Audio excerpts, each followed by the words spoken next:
Hello! Hello!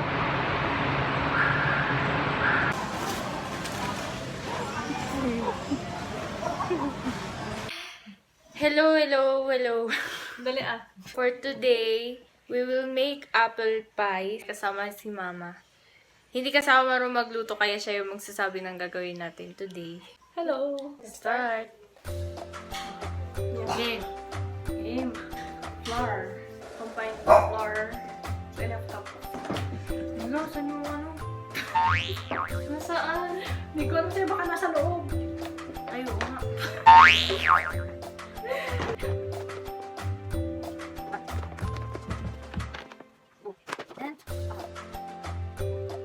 Next. Half tablespoon of sugar. Half tablespoon sugar. Tablespoon.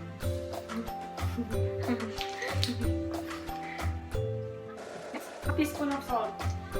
Teaspoon. Teaspoon dyan. Kanina ko pa napagbabaliktad naman kasi. Next. Next. Butter. Butter. 1 whole butter.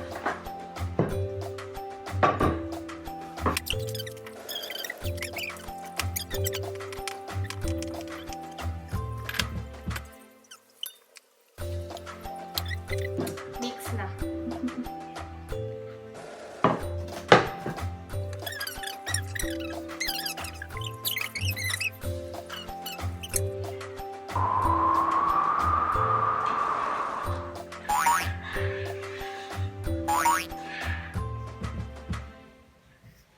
Then, maglalagay tayo ng 6 tablespoons of water para gawin dough.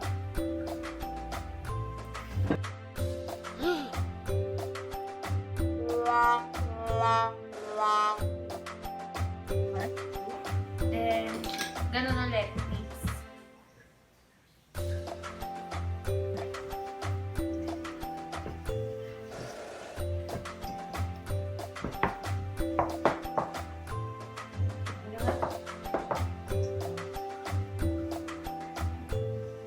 Ano kung sabihin nila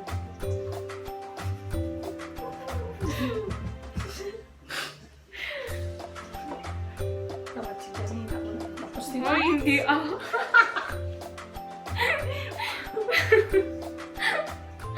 Ano ba yan?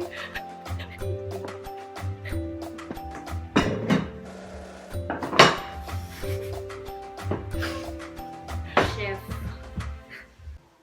Chef Judy.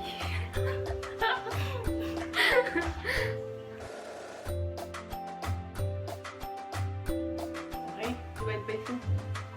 Lang tama. Then, ito cling wrap.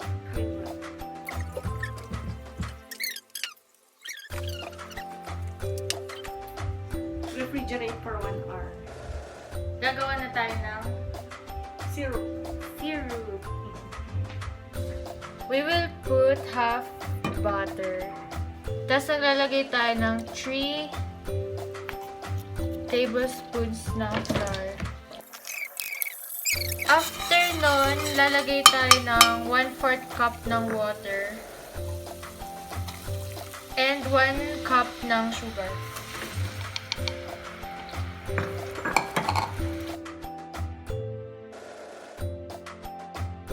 Dapat tunaw na yung sugar para siyang ganito. Next is kailangan natin i-peel yung 6 to 7 apples. Ayan yan. Yan. Then, tatanggalin natin yung nasa gitna. Tapos, i-slice natin siya ng sobrang ninipis. Ipapakita ko na lang mamaya. Hi.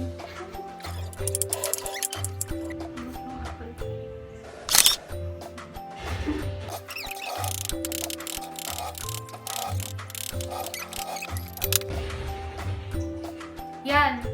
Then, dadagdagan lang natin siya ng 1 and 1/2 teaspoon ng cinnamon powder.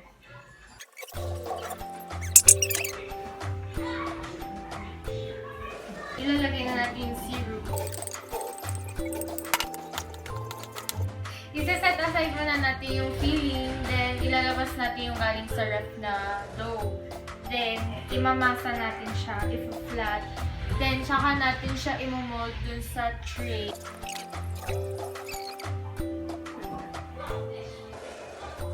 Okay na.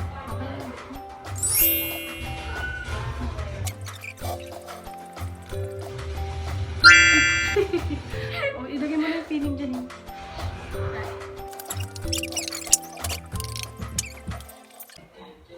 Hello po sa vlog. Kaya Tina. Nanonood si Kai. Shoutout Kai. Shoutout daw. Kung sino man tinutukoy niya.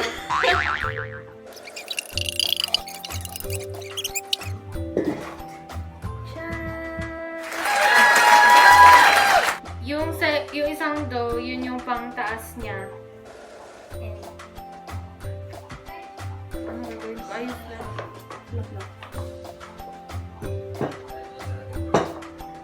Ay, nilalagyan pala namin ng flour para hindi siya Lumikit tumikit. sa Pati dun sa ano, baking mat. Paano itong isang pie crust, ikakat natin siya para sa top ng pie crust.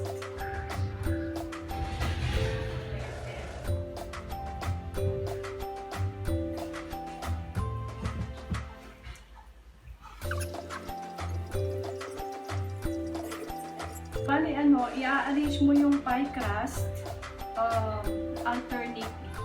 Taas, baba. Alternate natin siya. Taas. Baba para may design yung pie. Pag naluto. Okay, ito na yung finished product. Ready for oven. Bali, pasok na sa oven. Tapos i-set nyo yung oven for 230 degrees.